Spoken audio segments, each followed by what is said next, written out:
Pope Gregory IX, 14th century, doon na naglipat ng San Miguel. Okay. Kaya ibig sabihin mga kapag ito nagpapabot sa atin, hanggang ngayon, ang St. John, itong basilikang ito pa rin ay sede. Ito pa rin seat ng Santo Papa. Kahit nandun sa San Pedro, ito pa rin ang cathedral ng Bishop of Rome. Ito pa rin yung pinakasimbolo ng kanyang pagiging Santo Papa, ng kanyang pagiging obispo ng Roma. Kaya ang simbahan ito mga kapatid ay tinatawag na ang ina at ulo ng lahat ng simbahan sa buong mundo. At yung nakasulat dyan mga kapatid, tingnan nyo. Sacros Later. Omneo, Orbis, Ecclesiarum, Mater, Tapot.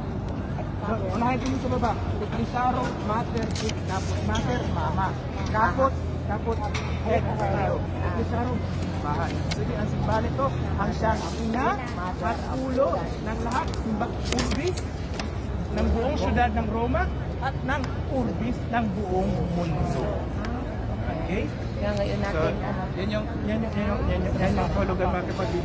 Ito nagpapabot sa atin na itong pinaka-ina ng lahat ng simbahan.